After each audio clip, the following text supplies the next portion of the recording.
Hello guys, welcome back to my channel. Today we are going to react to the insane history of the NHL Stanley Cup Trophy. Somebody told me that was the oldest trophy in the world, but I don't think so because I think football is the oldest game in the world.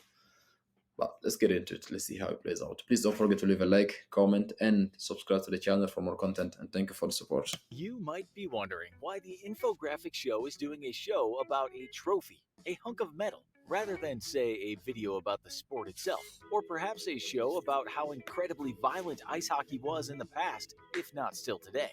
But we aren't talking about just any trophy That's what here. drew me The to the Stanley sport. Cup has a story that could be a movie. Not only is it the oldest trophy in professional sports, but it's been places you wouldn't have imagined. It's been some pretty ordinary places too, though, So I was including in wrong. the possession of every member of every team that has won it. If you Really? know your hockey, that means Montreal Canadiens team members have had it the most throughout history. We'll give you a rundown of the Cup's history first, Okay. and then get into the weird and wonderful stuff.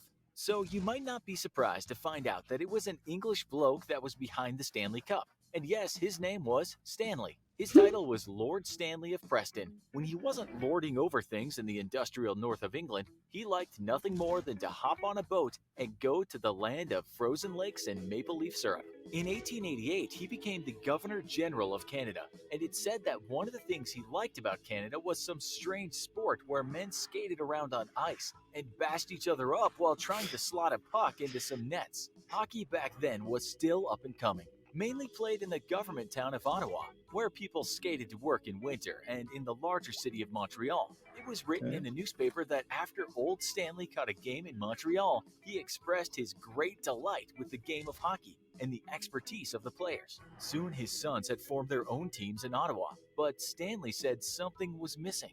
That was a tournament for all the teams to play and a set of rules. I have for some time been thinking that it would be a good thing if there were a Challenge Cup, which should be held from year to year by the champion hockey team in the Dominion of Canada, said Stan. We Okay. probably don't have to tell you that back then, even though Canada was a self governing entity, it was still rather British when it wasn't being particularly French. It was so British that the cup, or Oh. rather a bowl when it was first created, was made in England from that famous Sheffield steel. It cost 10 guineas, which is around 50 bucks, and that equals around $1,357 in today's cash. On the cup it read Oh. Dominion Hockey Challenge Cup, and on the other side it said from Stanley of Preston. Who would have thought that Preston, a place where most people probably couldn't name more than one famous hockey player, would have such a deep connection with ice hockey? Anyway, there were a few rules, such as each team had to give the cup back to the next winning team, and they could engrave their name on one of the rings. It would never be the property of any team, and So I got a question. Is it still the same cup that was made back in the 1800s? Is it still the same, like the same thing, the same item, the same cup that are used to play, like to be shared between the teams who wins today? Is it still the same cup? And if so, how is it still there? Like, are there still space for each team to write the name of their team and the year of they won it? How does it work? teams had to I promise don't know to if I make keep the sense. cup in good condition. We might soon discover that this last rule hasn't always been kept. The first winner was the Montreal Hockey Club, who beat the Ottawa Hockey Club 3-1 in 1894 in a thriller that saw a bunch of fine gentlemen with handlebar mustaches shake hands politely after the game. The trophy passed hands many times, and probably the biggest change was in 1926 when the National Hockey League took control of the competition. At this time, dear old Stan had given up the ghost, and hockey had become a big deal south of the border. 2 years Okay. later, and it was in American hands for the first time when the New York Rangers beat the Montreal Maroons. The cup would stay mainly in Canada for years to come, but then in the 1980s, American teams started doing well, and then even better in the 90s. That original bowl is now in a vault in Toronto, where you can find the Hockey Hall of Fame. So the Stanley Cup is not only for the Canadian teams, even though it was created for Canada and the competition is Canada, because I saw that Russia, US. Is it the same cup for every? Is it like the World Cup? Because it looks more like the World Cup to me. Fame, and there have been two other cups since. As we said, the Montreal Canadiens have won it the most times, and they took it 23 times in total, with It's a the Toronto lot. Maple Leafs winning it 13 times and the Detroit Red Wings 11 times. Right, so besides it being very old and special, what else is there to say about this cup?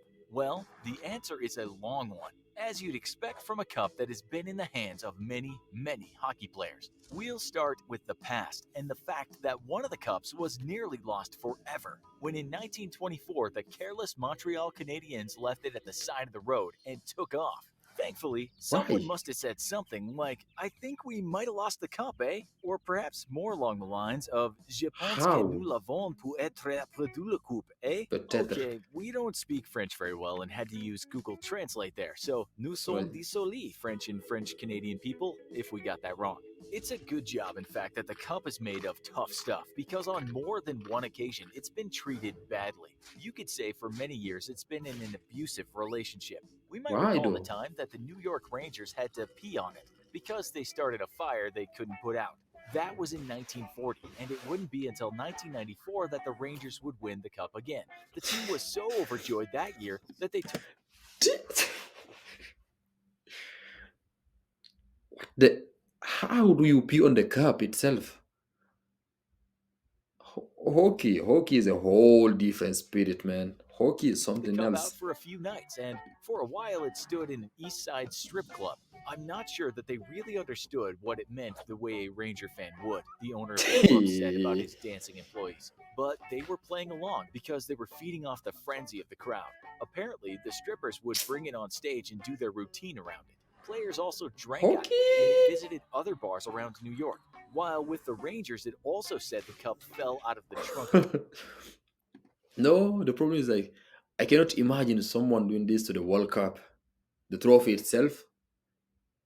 There's this guy, Salt Bay. Once Argentina won the cup, he went, he took pictures with the cup. He got so much backlash for it. I and you have the Stanley Cup going into strip clubs, people peeing on it, left on the side of the road. Man, hockey is a something else. car. But perhaps the best thing the players did was fill it with oats and give it to a horse so it would put its head in and then take a photo. Apparently, fans were very upset about this, as many of them had queued for hours to get a picture with the cup. A New York Post headline as a result went, Another fine mess, Stanley. Battered cup used to feed the Derby champ. Then crowd is upset. Some players just like to get it out in public. They did this because the girls loved seeing it hanging down in front of a big, burly hulk of a man. Vice magazine interviewed one such player that loved getting it out for the women, and he said, I was still single at the time, and that was the biggest chick magnet you could find. But all this showing girls your trophy and taking it to strip clubs didn't go down well with some people, and they thought it was an act of indecency. The amount of disrespect shown is mind boggling, said the son of a guy that had made the cup. My father must be turning in his grave.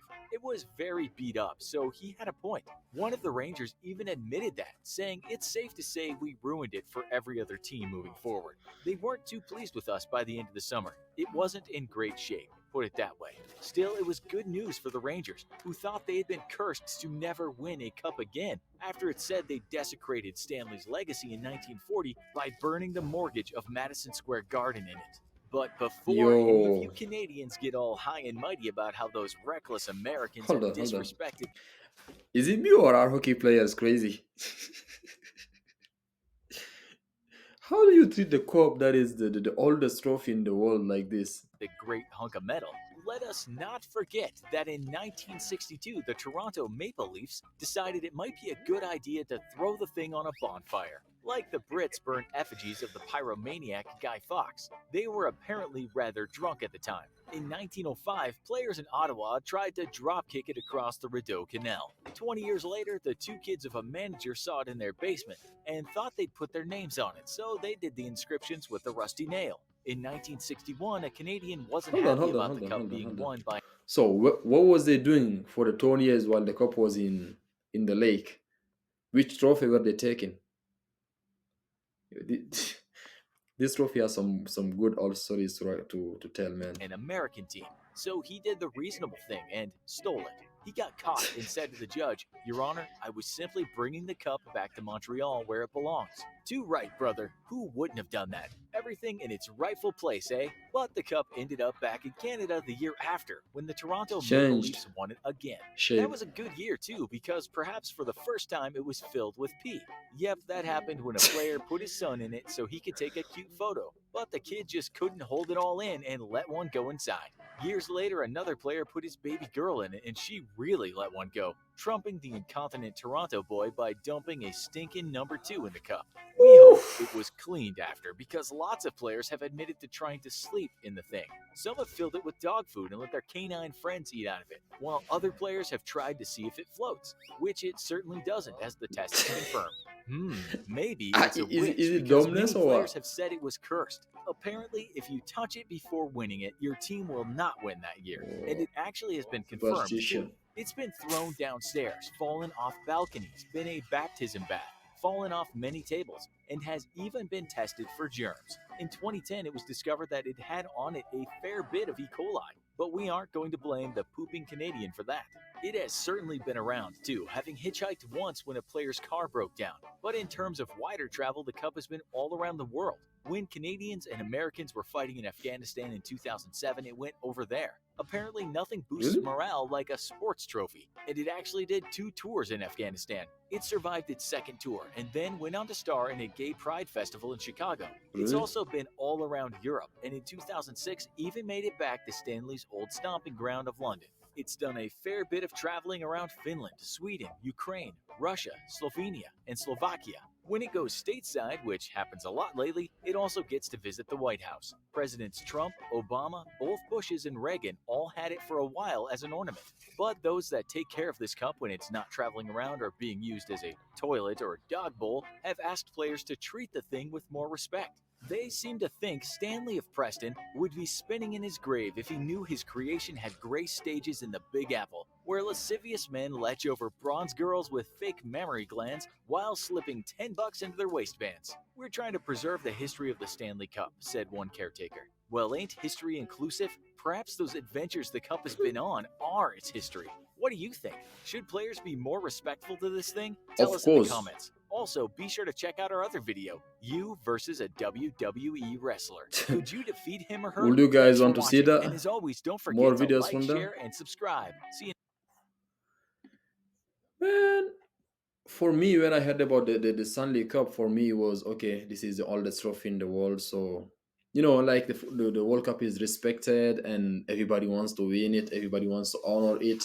They don't even let you keep the original trophy. They give you a copy once the ceremony is over. They give you a copy to get back to your country with, and the original trophy stays with the FIFA the FIFA's headquarters, I think, or in Brazil. I'm not sure, but for the Stanley Cup, you had poop, pee, dog food, horse food. That's just a lot. That's too much. But let me know what you guys think about it. Like the contrast between the football World Cup trophy and the Stanley Cup trophy. Ah man, hockey is a whole different level of spirit.